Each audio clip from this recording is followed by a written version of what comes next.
보면서 따라오면 되겠습니다.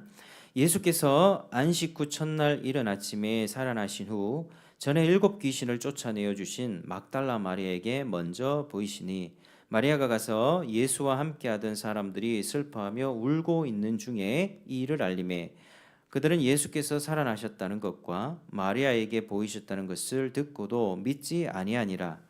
그 후에 그들 중 2 사람이 걸어서 시골로 갈 때에 예수께서 다른 모양으로 그들에게 나타나시니 2 사람이 가서 남은 제자들에게 알리었으되 역시 믿지 아니하니라.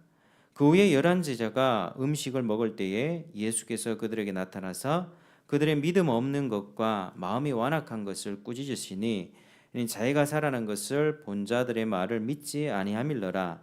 또 이르시되 너희는 온 천하에 다니며 만민에게 복음을 전파하라. 믿고 세례를 받는 사람은 구원을 얻을 것이요 믿지 않는 사람은 정죄를 받으리라. 믿는 자들에게는 이런 표적이 따르리니 곧 그들이 내 이름으로 귀신을 쫓아내며 새 방언을 말하며 뱀을 집어올리며 무슨 독을 마실지라도 해를 받지 아니하며 병든 사람에게 손을 얹은즉 나으리라 하시더라. 주 예수께서 말씀을 마치신 후에 하늘로 올려지사 하나님 우편에 앉으시니라. 제자들이 나가 두루 전파할새 주께서 함께 역사하사 그 따르는 표적으로 말씀을 확실히 증언하시니라. 아멘. 자, 이제 마가복음 오늘 이제 마지막입니다. 저희가 이제 개척 때부터 마가복음 1장부터 쭉 해왔는데 이제 드디어 마지막 장을 우리가 이제 살펴보고 있습니다. 지난 단락에서는 예수님의 시신에 향품을 바르러 온 여인들, 이 여인들이 빈 무덤을 목격했습니다. 예수님의 이제 사실은 그들은 굉장히 믿음이 있었죠. 물론 부활에 대해서 잘 지식적으로는 잘 인지하지는 못했지만 그들에게 시체를 만지는 것은 부정한 행위였습니다. 그런데 죽은 예수님의 시신에다가 향품을 발라주기 위해서 그렇게 마지막 예수님이 가시는 길에 정말 그렇게 하나님의 아들로서 위대한 선생으로서 그 예우하기 위해서 그렇게 빈 무덤을 찾아온 곳인데 무덤이 활짝 비어 있었다는 것이죠. 그리고 거기에 있던 천사의 말을 듣습니다. 놀라지 말라. 너희가 십자가에 못 박힌 예수를 찾는구나. 그가 살아나셨고 여기 계시지 아니하니라. 보라 그를 두었던 곳이니라. 가서 그의 제자들과 베드로에게 이르기를 예수께서 너희보다 먼저 갈릴리로 가시나니 전에 너희에게 말씀하신 대로 너희가 거기서 배우리라 하라 하는지라. 예수는 살아나셨다. 네가 십자가에 못 박힌 예수를 찾지만 이미 살아나셔서 갈릴리에서 너희를 볼 것이다. 그러니까 이제 예수님은 지금 예수님의 죽음으로 인해서 상심해 있고 좌절해 있는 그 제자들의 마음을 지금 달래주기를 원하십니다. 제자들과 베드로를, 특히 베드로는 예수님을 3번이나 부인했지 않습니까? 마음에 굉장한 찔림들이 있었을 것입니다. 예수님 끝까지 내가 지켜줄 거야 했지만 그 계집 여종의 너도 예수와 한편이야 라고 하는 말에 이제 예수님을 배반해 버렸고 그 길로 지금 좌절해서 어디로 가 있는지 지금 나타나 있지도 않습니다. 예수님의 제자들은 지금 어디에 가 있는지 기록되어 있지도 않고 하는 가운데 예수님의 관심이 누구에게 가 있는가? 철저하게 자신들이 선택한 자들에게 가 있습니다. 자신들이 선택한 자들에게 가 있고 그들의 좌절된 믿음을 지금 일으켜 주기를 원하시는 그 분이 바로 예수님이십니다. 그래서 이제 예수님은 그들에게 이제 직접 나타나셔서 내가 부활했다라는 사실을 이제 보여주시는데 사복음서 전반적으로 살펴보면 한 10번 정도 예수님이 자기가 나타났다고 하는 것을 보여주었다는 기사가 있습니다. 근데 오늘 이제 마가복음에서는 한 3번, 처음에는 이제 막달라 마리아 그리고 2명의 제자, 11제자에게 보이셨다. 한 3가지 경우를 마가복음이 이렇게 기록하고 있습니다. 그래서 예수님이 직접 나타나셔서 내가 부활했노라라고 자신의 모습을 보여주셨는데 그 이야기를 통해서 이 교훈이 굉장히 많습니다. 그 부분들을 우리가 한번 살펴보겠습니다. 자, 9절을 한번 같이 읽겠습니다. 시작. 예수께서 안식 후 첫날 이른 아침에 살아나신 후 전에 7 귀신을 쫓아내어 주신 막달라 마리아에게 먼저 보이시니. 아멘. 자, 누가복음 8장 2절을 참고하면 이 막달라 마리아는 7 귀신이 들렸었는데 예수님을 만나서 새로운 인생을 선물 받고 예수님을 헌신적으로 따르는 제자가 되었다. 그러니까 예수님을 헌신적으로 따르던 그 여자 제자들이 있었습니다. 수산나, 요한나, 그 중에 막달라 마리아도 있었습니다. 자기들의 소유로 예수님을 섬기더라. 그래서 이 주님의 특별히 이제 막달라 마리아는 예수님의 그 큰 은혜를 받고 그 은혜에 합당한 봉사로서 끝까지 주님을 따르는 그런 제자가 되었습니다. 그 결과 주님은 막달라 마리아에게 지금 제일 먼저 보여주시는 것입니다. 내가 부활한 사실을 다른 사람이 아니라 다른 여인들이 아니라 막달라 마리아에게 먼저 보이셨습니다. 막달라 마리아를 부활의 첫 증인으로 선택하셨던 것이죠. 그래서 이제 예수님은 자신이 베푸는 은혜에 대해서 감사하며 섬기는 자에게 이렇게 부활의 첫 증인이 되게 하는 축복으로 보답을 해주신 것입니다. 그래서 우리가 여기서 막달라 마리아에 대한 이야기를 좀 할 텐데요.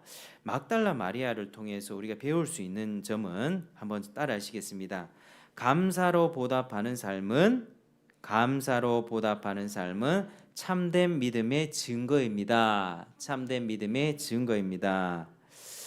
감사로 보답하는 삶은 참된 믿음의 증거이다. 여러분 누가복음 17장에 보면 10명의 나병 환자가 나옵니다. 이 나병 환자가 주님께 긍휼을 구하죠.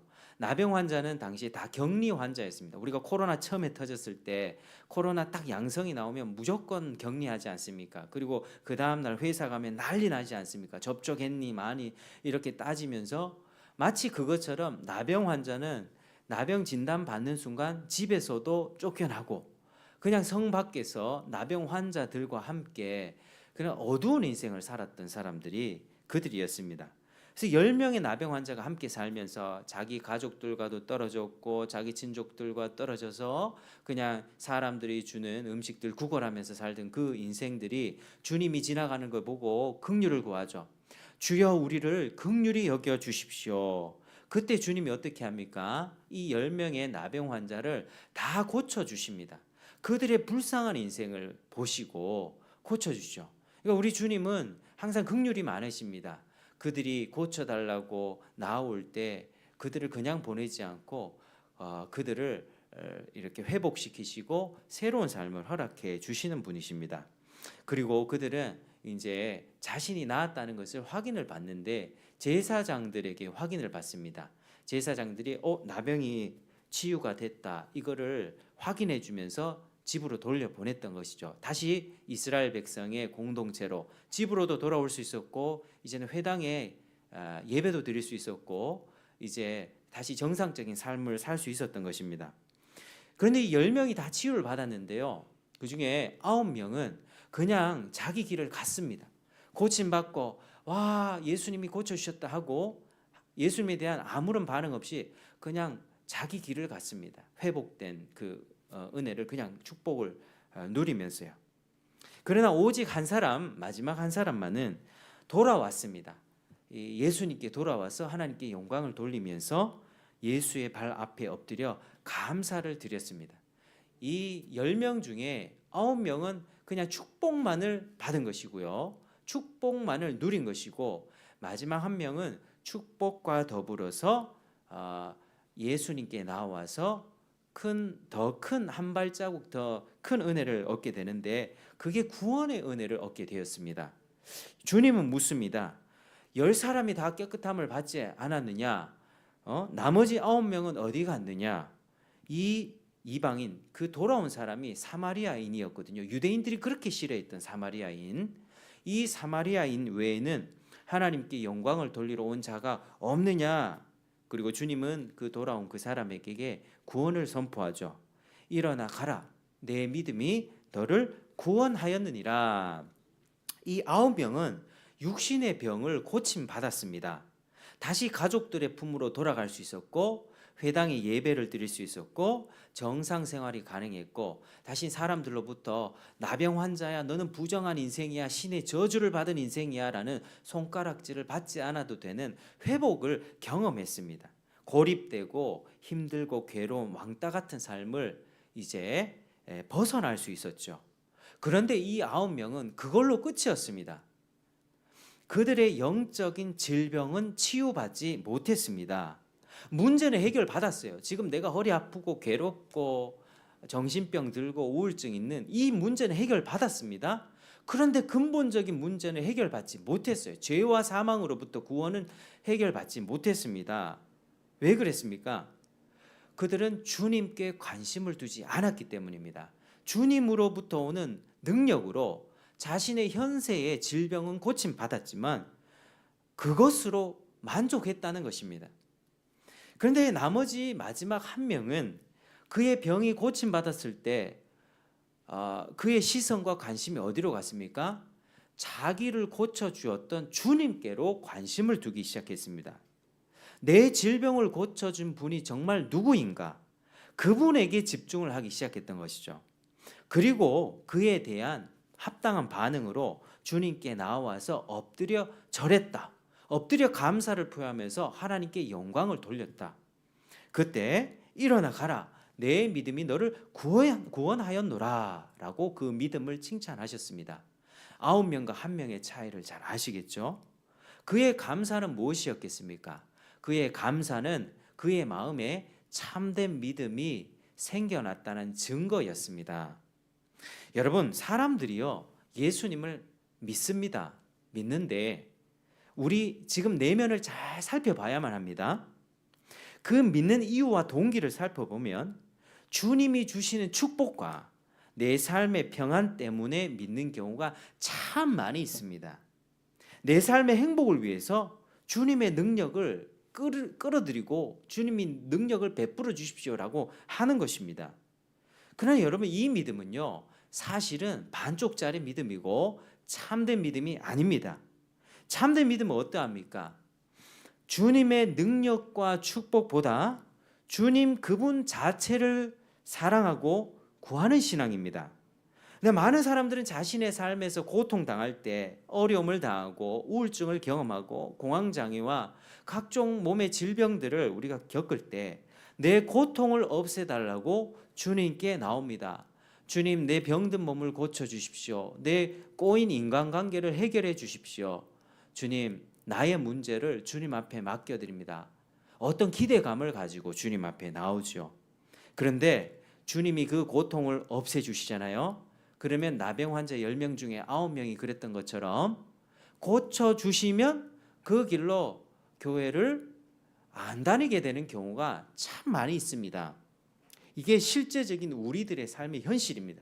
그 10명의 나병 환자의 이야기는 지금 우리의 이야기와 똑같습니다. 주님이 그 고통 없애주시면 입 싹 닫고 주님께 더 이상 나아가지 않습니다. 왜? 내 문제 해결됐으니까요. 애초부터 목적이 무엇이었습니까? 하나님의 영광이었습니까? 하나님 그분을 사랑하는 데 있었습니까? 아니요. 내 문제 해결받는 것에 이유가 있었습니다. 그래서 교회 나와보고 하니까 주님이 고쳐주셨어요.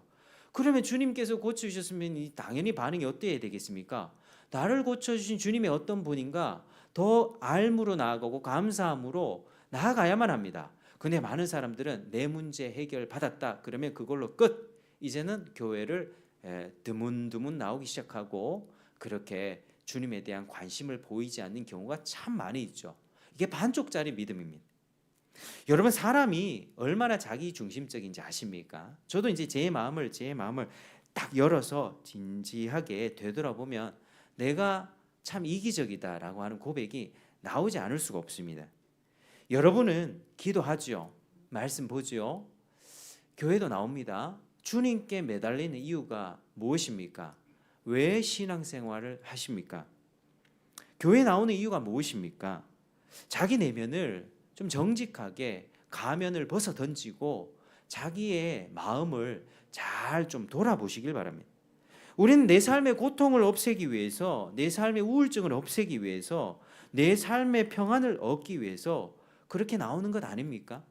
우리 중에는요, 많은 교회 나오는 신자라고 하는 사람들이 그렇게 내 문제 해결을 위해서 오는 경우가 그렇게 많습니다.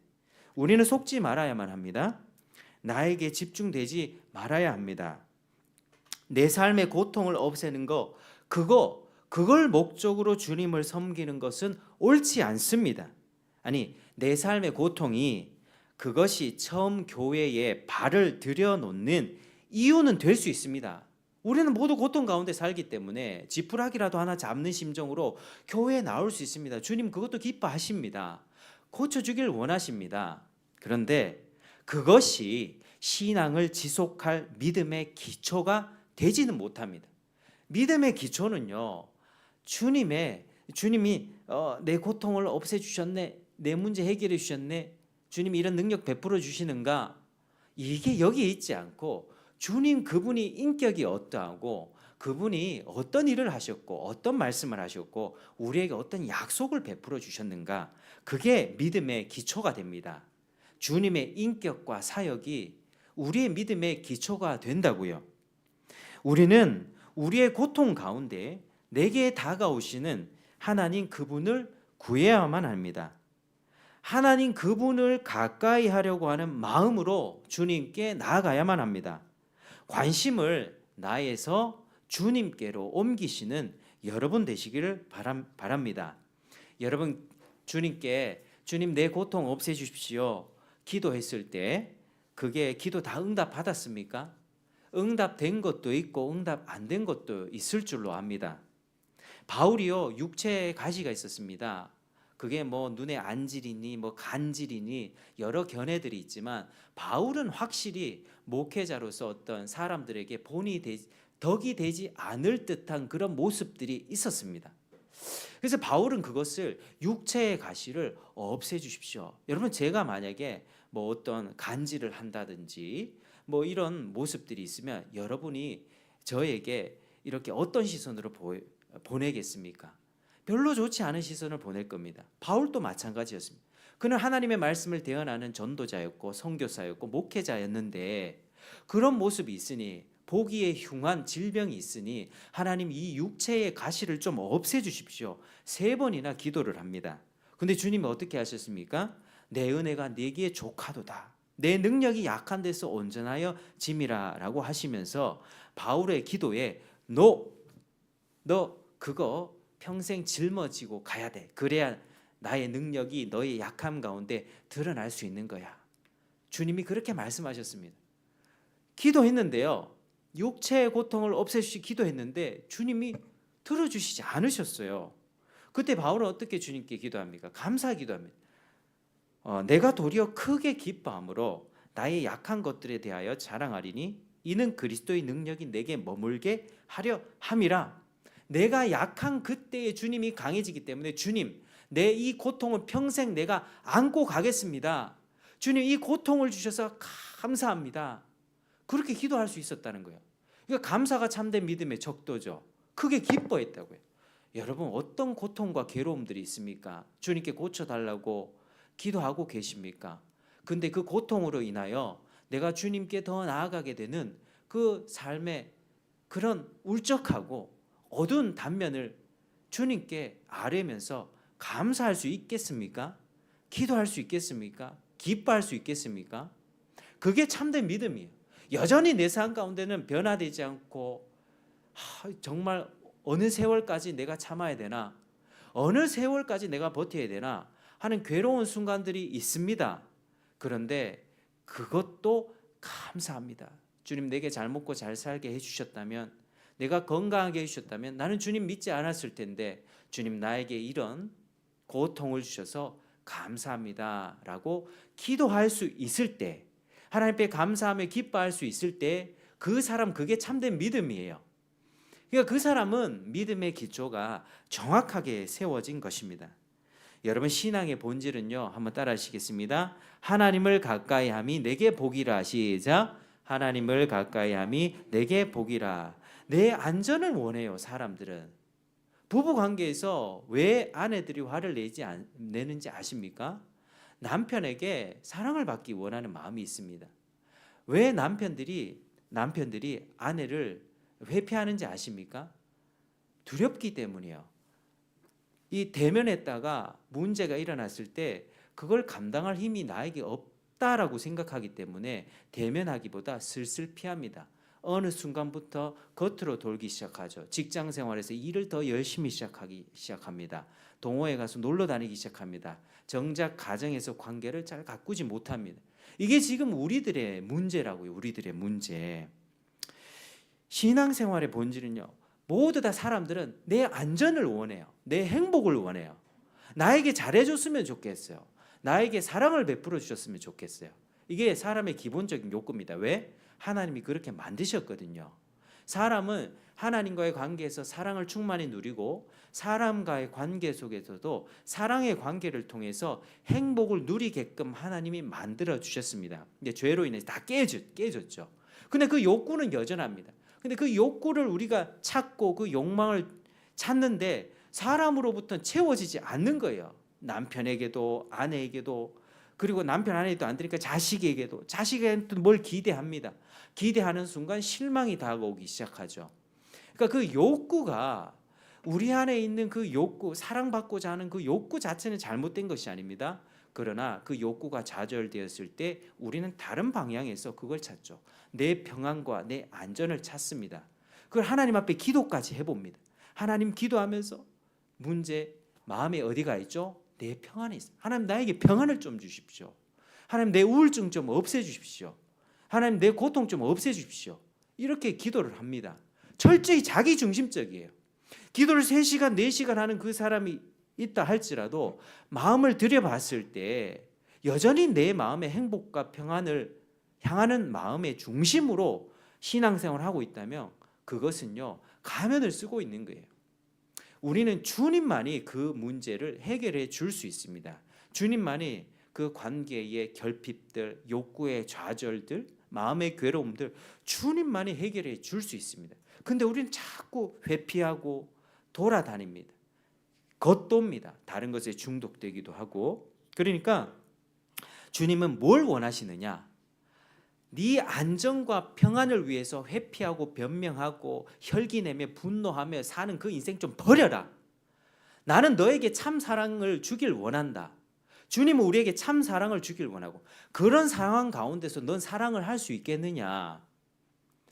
여러분, 주님은 우리가 어떤 상황 속에서도 주님으로부터 공급받은 그 사랑으로 참 사랑을 실천하기를 원하세요. 그게 주님이 원하시는 뜻입니다. 나에게 상처 이만큼 줬으니까 너 이거 당해야 돼. 내가 응징할 거야. 회피하고 변명하고 그렇게 적당하게 인간관계에 이렇게 거리를 두면서 어느 순간 딱 넘어올 때 혈기내고 분노하며 살아가는 그 인생이 잘못됐다라고 하는 거야. 네가 아무리 상처받아도 그렇게 사는 것은 잘못된 거야. 네가 나로부터 은혜를 공급받지 못하기 때문에 나를 바라보라. 하나님은 철저하게 참사랑을 부어주시길 원하고 그 사랑으로 다른 거 다 해결이 안 돼도 그 사랑으로 만족하길 원하고 그 사랑을 베풀어 주길 원하십니다. 이 선으로 악을 갚기를 원하세요. 그게 주님의 뜻입니다. 그러니까 그게 주님 자체를 구하는, 그분 자체를 구하는 신앙생활입니다. 하나님을 가까이 하면 내게 복이라. 다른 것은요, 여러분, 사랑하는 사람들로부터도 결국에는 실망이 있을 수밖에 없습니다. 기대가 크면 실망이 큰 법이고요. 우리에게 참된 은혜와 참된 만족은 하나님밖에 줄 수 없습니다. 그래서 주님 그분 자체가 목적이 되어야 하고요. 그리 아니하실지라도 나는 주님을 끝까지 섬기겠나이다. 나에게 상처 주는 사람이 있다 할지라도 끝까지 품고 내가 이 악을 선으로 갚겠습니다. 더 친절을 베풀겠습니다라고 하는 그런 감사의 헌신의 고백들이 있을 때 그 사람의 신앙은 바르게 가는 것입니다. 여러분, 현세에서요, 예수 믿으면 완전한 행복이 있을 것 같습니까? 존 웨슬리 같은 경우는 완전 성화를 이야기했는데 그게 사실 좀 잘못된 거예요. 굉장히 위대한 사람이지만 감리교의 창시자. 완전 성화, 완전 행복이 있을 수 없습니다. 우리는요, 현세의 삶 가운데 어떤 부분에는 고통을 평생 짊어져야 되는 부분들이 있습니다. 하나님이 바울처럼 그걸 해결해 주지 않는 게 있을 수 있다니까요. 이거 계속 기도하면 해결해 주겠지. 부부관계, 자식관계 뭔가 해결해 주겠지. 그러나 그거 하나 딱 넘어가면 다른 게 오고요. 또 다른 게 오고 넘어가면 갈수록 평생 있습니다. 주님이 원하시는 것은요. 너 이 세상에서 완전한 행복 그거는 불가능해. 나로부터 나를 바라보고 나로부터 오는 그 만족과 그 임재로 그 힘으로 살아가길 원한다. 주님이 그걸 말씀하시는 거죠. 결국 우리는 뭘 원하게 됩니까? 뭘 소망하게 됩니까? 이 세상에서 완전한 행복과 소망을 누리는 것이 아니라 주님 다시 오셔서 모든 죄와 사망의 권세가 무너지고 모든 평안과 기쁨, 임재, 주님의 선하심을 완전히 100% 맛보는 그 세상을 우리가 기대하면서 살기를 원하십니다. 그래서 어느 부분에서는요, 우리 주님께서는 고통을 그대로 남겨두십니다. 거기에 대해서도 감사할 수 있는 여러분 되시길 바랍니다. 어느 부분에서는 죽을 때까지 눈물로 씨를 뿌려야 되는 그런 영역이 있을 수도 있습니다. 여러분, 마음의 관심이 어디로 가 있습니까? 나의 행복입니까? 주님 그분 자체에 있습니까? 주님 그분 자체를 구하며 그분의 얼굴로 만족하는 여러분 되시기를 주의 이름으로 축복합니다. 주님이 능력을 베풀어 주신 이유는요, 바로 그것 때문입니다. 주님의 능력과 기적을요, 사인이라고 하거든요. 사인, 표지판. 표지판은 무엇입니까? 손가락을 가리키는 겁니다. 주님이 어떤 능력을 베풀었을 때 손가락을 가리키는 것. 그 능력 자체에 어떤 의미가 있는 것이 아니라 그 능력을 통해서 주님이 어떤 분인지, 오병이어의 기적을 통해서 생명의 양식을 내려주시는 분, 나사로의 부활의 기적을 통해서 주님은 죄와 사망의 권세를 깨뜨리고 우리에게 참된 생명을 허락하시는 분, 이걸 알려주기 위한 표지판이 기적들입니다. 근데 사람들은 어떻죠? 기적만 바라보죠. 주님 쫓아가면은 밥 많이 먹을 수 있겠다, 부자 될 수 있겠다. 주님 쫓아가다 보면 주님 오른편 왼편에서 한 자리 차지할 수 있겠다. 주님 자체를 보지를 못합니다. 많은 사람들이 그렇게 했지만 이 10명의 나병 환자 중에 9명도 그리했습니다. 주님 좀 고쳐주십시오. 그러나 이 사람들은 참된 믿음이 없었던 사람들입니다. 주님의 이적을 보면서 주님의 축복을 받고 돌아와 주님께 감사한다면 그 감사로 그 믿음이 드러나는 것이죠. 마지막에 나병 환자 한 명이 그랬고요. 막달라 마리아가 그러했습니다. 자기가 받은 은혜 그리고 7 귀신 쫓아내 주신 그 이유로 감사함으로 자신의 삶을 주님께 다 드렸습니다. 아마 이 여인은 결혼도 하지 않았을 것 같아요. 그냥 평생 독신으로 주님을 쫓아다니면서 자기가 할 수 있는 권리들도 다 내려놓고 사람이 뭐라고 얘기하든 간에 그냥 주님을 끝까지 쫓았던 것 같습니다. 아니, 저희 생각입니다. 감사와 헌신이 그의 참된 믿음을 증거했습니다. 그리 아니하실지라도 주님이 지금 내 문제 해결해 주지 않는다 할지라도 나는 주님을 섬기겠습니다. 끝까지 그 고통의 어떤 부분을 짊어지고 가라 할지라도 주님 나는 그 고통 가운데서도 주님을 바라보겠습니다 라고 하는 그 믿음을 우리에게도 지금 원하십니다. 여러분, 예수님이 십자가 죽으신 것은 우리로 하여금 그러한 삶을 따라오도록 그 삶을 살아갈 수 있도록, 그리고 그 삶을 살아낼 수 있도록 실제로 부활 생명을 주시기 위해서 주님이 그런 사역을 감당하셨던 것이죠. 그 결과 마리아는 부활의 첫 증인이 되는 그런 복을 받았던 것입니다. 주님이 그녀를 아주 축복해 주셨던 것입니다. 여러분, 우리 마음 가운데 정말 주님을 향한 감사, 주님 그분 자체를 구하고 있는가 돌아보는 여러분 되시길 바랍니다. 계속해서 이 마리아의 이야기를 살펴보겠습니다. 그 마리아는 자신의 입으로 그렇게 부활을 증언하기 시작합니다. 이제 내가 부활을 봤습니다. 예수를 목격했습니다. 이렇게 얘기하기 시작했던 거죠. 근데 사람들의 반응이 어떻습니까? 사람들이 10절 11절 같이 시작. 마리아가 가서 예수와 함께하던 사람들이 슬퍼하며 울고 있는 중에 이 일을 알림해 그들은 예수께서 살아나셨다는 것과 마리아에게 보이셨다는 것을 듣고도 믿지 아니하니라 이렇게 말씀합니다. 여러분, 제자들은 예수님을 사랑했던 사람들이거든요. 죽음을 슬퍼했습니다. 근데 마리아가 얘기를 해주는데 믿지 않았던 거죠. 왜 믿지 못했을까요?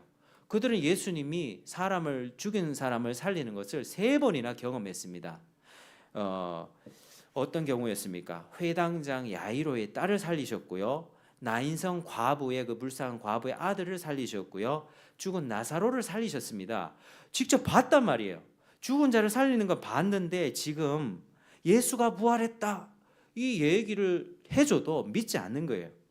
경험은 별로 도움이 되지 않아요. 경험은 죽은 사람을 살린 예수님의 능력을 받고 또 예수님은 자신이 죽은 지 사흘 만에 살아날 것이라고 또 3번이나 말씀을 했습니다. 제자들에게 내가 대제사장과 서기관들과 장로들의 손에 넘겨져 죽을 것이지만 사흘 후에 살아나리라 이렇게 3번이나 말씀하셨습니다. 근데 제자들은 전혀 무지하죠. 왜 그럴까요? 믿음이 부족하고 마음이 완악하기 때문입니다. 그래서 예수님은 그 후에 또 다른 제자 2명의 제자에게 나타나십니다. 자, 12절 13절인데요. 자, 2사람이 걸어서 시골로 갈 때 예수께서 다른 모양으로 나타나시니 2사람이 남은 제자들에게 알리었을 때 역시 믿지 않았다. 자, 마리아가 가서 얘기했는데 안 됐고요. 2명의 제자, 이 누가복음에 보면 엠마오로 가던 2 제자인데 이 2 제자에게 다른 모양으로 나타나셨다고 합니다. 처음에 이 제자들은요 예수님을 알아보지 못합니다. 다른 모양으로 나타났다 하죠. 그러니까 예수님 부활하셨던 모습은 생전에 육체로 계실 때하고 좀 다른 모습이었다는 것이죠. 아주 영광스럽고 부활한 어떤 구별된 모습이었다. 역시나 우리도 부활할 때 그런 모습이 될 것입니다. 지금과는 다르게 지금의 기억과 생각들과 지금의 연속성은 있을 것입니다. 우리가 이 땅에서 이렇게 살았고 구원을 받았고 하나님을 섬겼고 하는 여러 가지 기억과 영적인 경험들 다 가지고 갈 겁니다. 그런데 그 모습이 이제 더 이상 부패하지 않는 완전한 부활체를 있기 때문에 지금이랑 완전히 다릅니다. 그래서 여러분 소망을 가지시길 바랍니다. 그 부활 때는요 우리의 질병이나 뭐 정신적인 고통, 굴욕들, 아픔들 다 사라지고 완전히 새로운 모습으로 부활되는 것입니다. 그래서 다른 모양으로 나타나셨을 때 제자들은 알아보지 못하죠. 근데 예수님이 그들 가운데 책망하면서 왜 이 사실을 알지 못하느냐?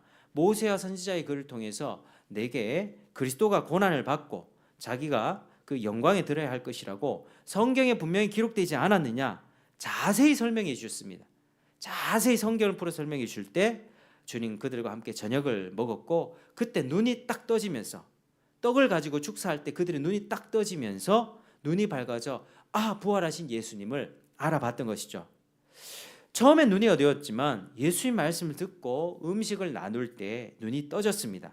그리고 그 길로 남은 제자들에게 가서 알려줬는데 역시 믿지 않았죠. 너무 무지한 것입니다. 믿음이 부족하고 완악합니다. 그래서 예수님이 어떻게 하셨습니까? 11 제자에게 이제 직접 나타나십니다. 14절 같이 한번 14절 시작. 그 후에 11 제자가 음식 먹을 때에 예수께서 그들에게 나타나사 그들의 믿음 없는 것과 마음이 완악한 것을 꾸짖으시니 이는 자기가 살아난 것을 본 자들의 말을 믿지 아니하밀러라. 아멘. 꾸짖으셨죠. 왜 믿지 아니하였느냐? 막달라 마리아가 얘기하지 않았느냐? 2 제자가 얘기하지 않았냐? 너희들은 왜 이렇게 더디 믿느냐? 예수님의 공생의 사역에 함께했던 제자들은 하나같이 눈이 어두웠습니다. 부활에 대해서 믿지 않았고 목격자들의 실제적인 증언도 믿지 않았습니다. 왜 그랬습니까? 그게 그들의 본성이었습니다. 믿음이 없는 게 자연스러운 거였다고요. 완악한 게 그들의 타고난 본성이었기 때문입니다. 주님은 제자들을 선택하실 때 원래부터 뭔가 될 만한 사람을 선택한 것이 아니라 원래부터 믿음이 없었고 완악했던 그 자들을 선택하시고 그들을 가르치셨고 이적을 보여주셨고 지금 끝까지 그들을 데리고 가고 있는 것입니다. 친히 그 말씀을 확증해 주셨습니다. 내가 죽고 살아났다는 모습을 직접 보이신 것이죠. 주님은 될 만한 사람들을 뽑아가지고 좀 교육시켜가지고 좀 갈고 닦아서 이렇게 주님의 제자로 세우시는 것이 아니라 철저하게 부패되고 망가진 인생을 선택하셔서 새 사람을 만들어가면서 일을 맡기시는 것입니다. 주님은 창세전에 사람을 선택하시고 육적인 생명을 이 땅에 갖게 하셔서 이 땅에 보내십니다. 그의 모든 부모도 세팅해 주시죠. 부모와 가정 환경 등 그게 불우하든 좋든 내 주변의 인간관계들은 모두 다 조성해 주시고 결국에는 복음을 의미 있도록 들려주신 다음에 겸손하게 그 사람을 만드신 다음에 결국 그 영혼을 굴복시키는 방식으로 하나님은 일을 하십니다. 원래부터 자격이 있고 좀 괜찮은 집안에 태어났고 성격도 상처가 없고 좀 원래부터 온유하고 태생부터 좀 괜찮은 사람, 이런 사람을 선택해가지고 조금 더 다듬어서 쓰는 게 아니라요, 철저하게 망가진 인생들, 막달라 마리아 같이 귀신 들린 그러한 인생들을 고치셔서, 완전히 부패한 인생들을 고치셔서 이 갈릴리 어부, 별 볼 일 없었던 그 어부들, 뭐 그렇게 내세울 것 없었던 그런 평범했던 사람들, 그러나 죄로 인해 무참히 망가졌던 그 인생들을 주님께서 택하셔서 모든 걸 조성하시고 주님께 믿음을 가질 수 있도록 굴복시킨 다음에 우리를 사용하신다고 하는 말씀입니다. 여러분, 이 사실에 여러분 감사하시길 바랍니다. 우리는 그렇게 얘기하죠. 와, 저 사람은 믿음이 없는데도 어떻게 저렇게 탁월하지? 하나님은 그런 탁월함을 가지고 하나님이 일에 사용하지 않는다니까요. 철저하게 무너진 인생을 완전히 180도 바꾸셔서 그렇게 인도하십니다. 아브람, 우상숭배 집안에 태어났던 아브람을 아브라함으로 만드신 것처럼 그 야곱, 맨날 속이고 엄마 치마 폭 자라 이렇게 앉아가지고 속임수 치고 형한테 형의 축복 이렇게 몰래 이렇게 질투하고 도둑질하고 했던 그 얍삽한 야곱을 이스라엘로 변화시키신 그러한 능력이 바로 하나님의 능력이고 하나님의 일이라고 하는 것입니다. 여러분은 어떻습니까? 착하다는 평가, 믿음이 있다, 정말 선하다는 평가를 받습니까? 그런데 우리가 주님으로부터 선택받을 때에는요, 나에게 어떤 선한 점이 있어서, 내가 원래 밝은 사람이라서, 내가 원래 이런 점은 좋아서, 내가 될 만한 사람이라서 예수를 믿게 하면 뭐 좀 잘할 것 같아서, 원래 타고난 재능이 많기 때문에 넌 사용 가치가 좀 있겠다, 이렇게 선택한 것 아니라고 하는 것입니다. 내가 착해서요, 내가 좀 순종할 만하니까, 그거 아니라고 하는 거예요. 철저하게 망가진 거, 그 인생을 주님이 택하셨다는 것입니다. 여러분 한번 따라 하시겠습니다. 우리는 자격이 없습니다. 우리는 자격이 없습니다. 될 만한 사람이 아니었습니다. 될 만한 사람이 아니었습니다. 주님의 긍휼로 선택받았을 뿐입니다. 주님의 긍휼로 선택받았을 뿐입니다. 여러분 이 사실 믿으시길 바랍니다. 그리고 사람으로부터 어떠한 부분을 볼 때 철저하게 믿음의 관점으로, 하나님의 택하심의 관점으로 보는 눈이 열리기를 축복합니다. 하나님이 그렇게 일을 하십니다. 제자들도 지금 우리와 다를 바 없이 부패하고 믿음이 없고 완악했지만 그렇게 그들을 포기하지 않고 끝까지 이끄시지 않습니까? 다시 그들에게 직접 마리아를 보내서 알게 하시고 두 제자를 보내서 알게 하시고, 안 되니까 11제자에게 직접 나타나셔서 도마에게는 내 손과 발을 만져보라, 옆구리에 한번 만져보라, 주님이 도마에게 그렇게 하지 않았습니까? 그러니까 믿음이 없는 그 인생을 끝까지 한번 택했으니까 끝까지 책임지고 믿음이 일어날 수 있게끔 설득하고 보여주시고, 또 때로는 책망하시고 무지를 꾸짖으시면서 끝까지 데려가시는 것입니다. 자격이 없죠. 제자들은 뭐 했습니까? 주님 죽을 때 다 흩어져 버렸고요. 마가는 알몸으로 도망가 버렸고요. 주님이 죽임 당할 때 나 주님 지키겠습니다 하면서 담대하게 나왔던 남자들은 없었습니다. 다 어부들은 상남자들 아니겠습니까? 뱃사람들 힘세고요, 근육질입니다. 혈기가 있는 사람들이에요. 근데 주님이 죽임 당할 때 어디 간데 다 흩어져 버렸습니다. 지금 이제 11제자가 나오는 겁니다. 주님이 못 박히던 순간에 다 흩어지고 이제 주님이 나타나신, 그들은 뭐 하고 있었겠습니까? 좌절하고 실망하고 있었겠죠. 주님의 마음은요, 그럼에도 불구하고 그들에게 가 있었습니다. 실패와 절망으로 가득 차 있는 그들에게 직접 나타나셔서 내가 부활했노라, 내가 이 부활을 예언했고 그대로 이루었노라 라고 말씀을 하십니다. 그리고 우둔함과 무지를 깨우쳐 주시고 부활의 증인으로 삼으십니다. 15절 같이 읽겠습니다. 시작. 또 이르시되 너희는 온 천하에 다니며 만민에게 복음을 전파하라. 주님의 지상 명령입니다. 너희들이 이제 복음을 전하는 나의 증인이 되어라. 복음이 무엇입니까? 나같이 철저하게 부패하고 무능하고 죄로 인해 지옥 가는 인생을 예수 그리스도의 십자가 죽음과 부활을 믿는다면 모든 죄를 용서해 주고 하나님과 화목게 해주고 하나님 나라에 다시 들어가게 해주겠다라고 하는 좋은 약속, 이 좋은 소식 아니겠습니까? 복음이 바로 그러합니다. 복음의 증인으로 삼으셨습니다. 그들에게 먼저 복음을 경험케 하시죠. 나 같은 인생 끝까지 책임져 주시는 것을 경험케 하시고 그리고 너희들이 나의 증인이 되어라. 주님이 그렇게 하셨습니다. 믿고 세례를 받는 자는 구원을 받을 것이고요. 믿지 않는 사람은 정죄를 받을 것입니다. 믿는 자들에게는 여러 표적을 주리라고 말씀하십니다. 귀신 쫓아내는 표적, 방언하는 표적, 뱀을 집어 올리며 독을 마실지라도 해를 받지 아니하는 표적, 병든 사람에게 손을 얻은즉 나으리라는 표적. 이 표적들은 하나님이 복음을 전하는 자들 가운데 놀라운 권능과 보호로 내가 너희와 함께 하겠다는 약속입니다. 내가 너희와 끝까지 세상 끝날까지 지켜주겠다라고 하는 주님의 아주 신실한 약속이에요. 그래서 이 나중에 사도행전에서 실제로 제자들과 바울은 이런 기적들을 행합니다. 부활의 증인으로서 복음을 담대히 전할 때 표적 가운데 함께 하셨고 20절에도 그래 얘기하지 않습니까? 20절에도 제자들이 나가 두루 전파할세 주께서 함께 역사하사 그 따르는 표적으로 말씀을 확실히 증언하시니라 이렇게 말씀하십니다. 그렇게 우리 주님은 11명의 제자들에게 지상 대명령, 이 대위임령을 주시고 하늘로 승천하셨습니다. 그리고 하나님 보호자 우편에 앉으셨습니다. 그 보호자의 우편에 앉으신 것이 지금까지 이렇게 오게 된 것이죠. 예수님이 왕으로 통치하고 계시는 것입니다. 사랑하는 여러분, 오늘 이제 말씀을 맺겠습니다. 오늘 본문을 통해서 어떤 교훈을 받습니까? 마리아를 보면서 참된 믿음에는 반드시 감사와 헌신이 있다는 것입니다. 감사는 내가 받은 믿음의 척도입니다.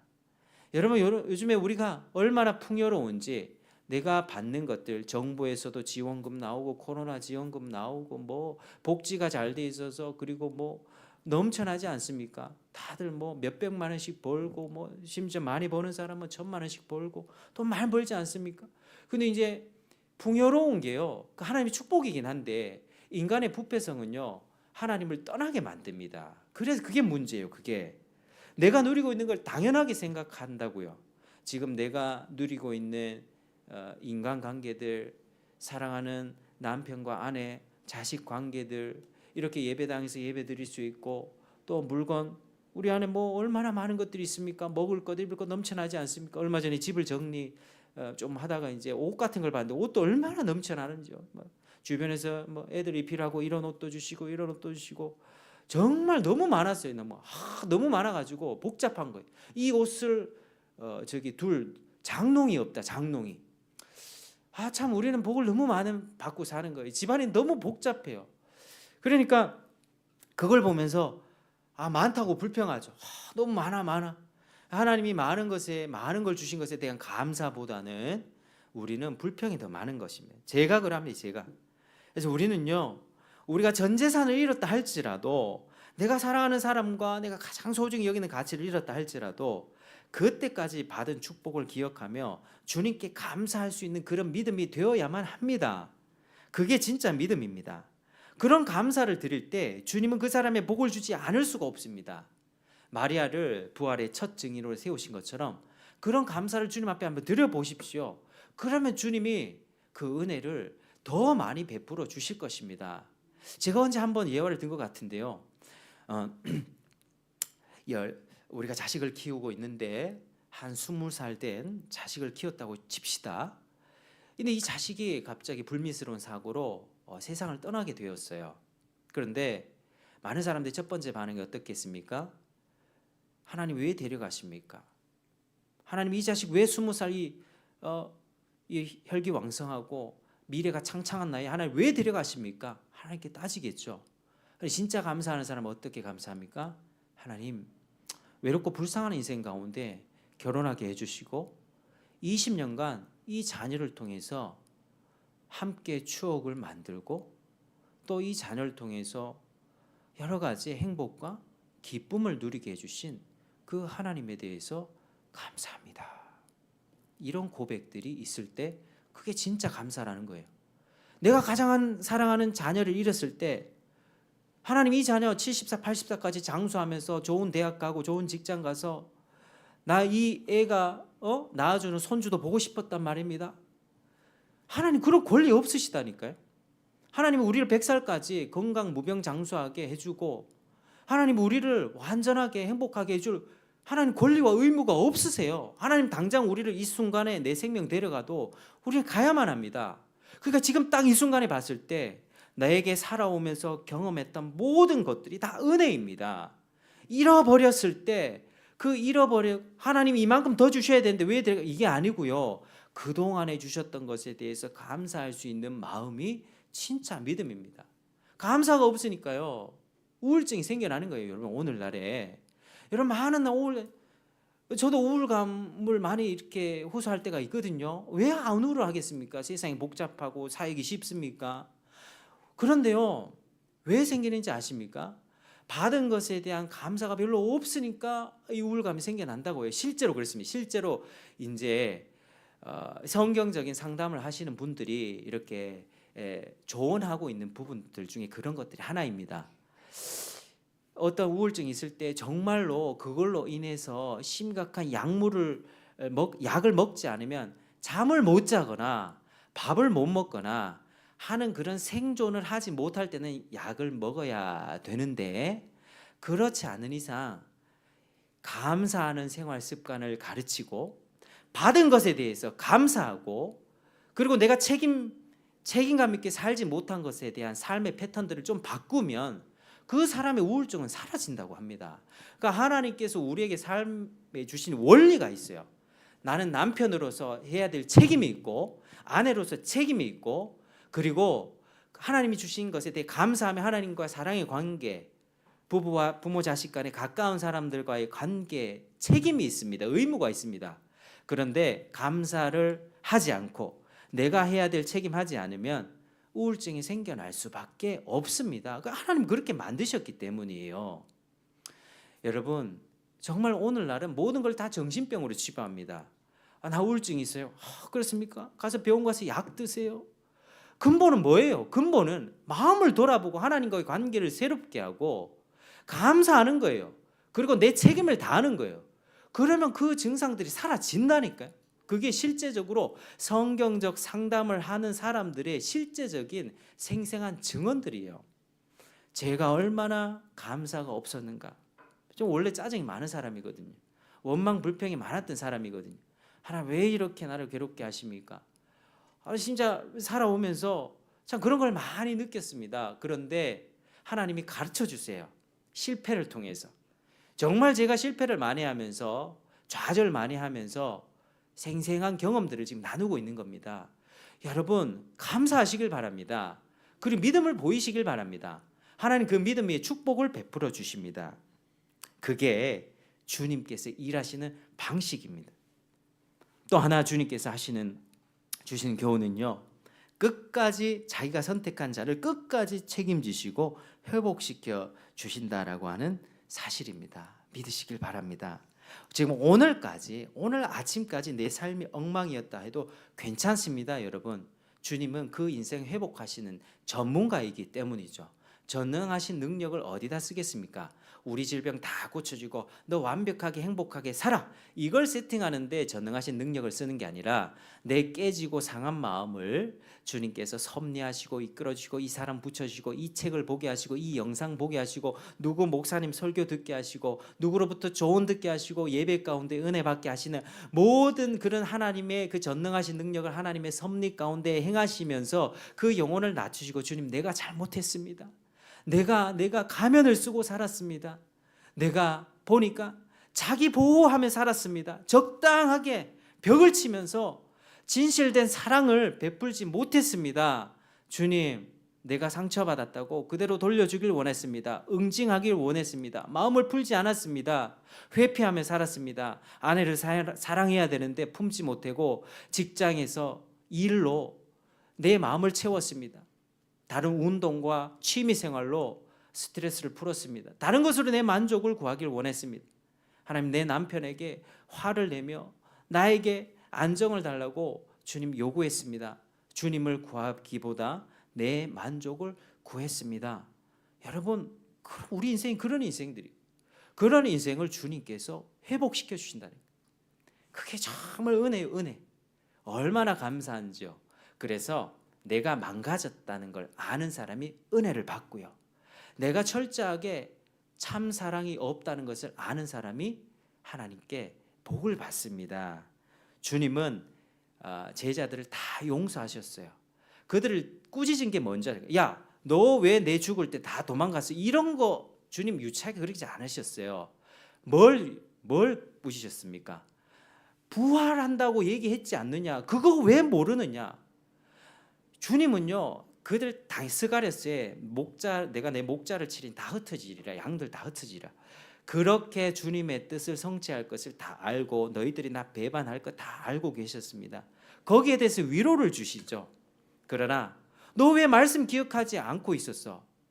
왜 죽고 내가 살아난다고 했는데 그걸 왜 믿지 않아? 그게 너의 신앙의 핵심인데 그걸 왜 믿지 않아? 부활을 믿지 않은 것에 대해서 주님께서 책망하셨습니다. 주님이 여러분에게 책망하는 게 무엇인지 아십니까? 여러분이 지금 망가지고 좌절된 욕구 가운데 화를 내고 혈기 부리며 도피하며 사는 그걸보다는 그걸 책망하시는 것이 아니라 하나님의 선하신 약속을 붙들지 않는 것. 내가 너의 망가진 인생을 회복시켜 주시고, 도둑은 도둑질하고 파괴하고 다 빼앗으려고 오는 것이지만 난 양들로 생명을 주고 더 풍성하게 하려고 내가 왔는데 너희들 왜 그거 믿지 않느냐? 왜 나를 붙잡지 않고 왜 사람에게 자꾸 만족과 안정을 구하느냐? 현세에서 완전한 행복을 찾느냐? 주님이 그걸 책망하십니다. 여러분, 우리의 못난 모습을 정직하게 대면하시길 바랍니다. 그 모습은요, 스스로 내가 받아들이기도 어려울 때가 있습니다. 그러나 주님은 그 모습조차도 받아주십니다. 그게 당연한 모습이니까요. 우리 인생에 살면서 당연히 그런 모습이 있으니까요. 여러분, 우리 주님은 여러분의 죄에 있는 모습 그대로 용납하시고 또 그 죄 때문에 죽으시고 부활하셨습니다. 부활 생명을 풍성하게 주기를 원하십니다. 그 주님에 대해 감사하는 여러분 되길 바랍니다. 그 사랑에 대해 감사가 충만할 때 우리 주님은 여러분들을 부활의 증인으로 세워가실 것입니다. 이전에는 복음 전하는 것이 의무였어요. 해라고 하니까 어쩔 수 없이 오늘 또 복음 전해야겠다. 그런데요, 내 삶이 망가진 삶을 주님께서 회복해 주시고 주님이 너무 좋다라는 것이 되면 시키지 않아도 합니다. 주님의 복음을 전하고요, 주님의 사랑을 전하게 됩니다. 여러분, 우리 삶 가운데 이런 치유와 회복, 근본적인 그런 은혜들이 여러분들에게 충만히 부어지기를 주의 이름으로 축복합니다.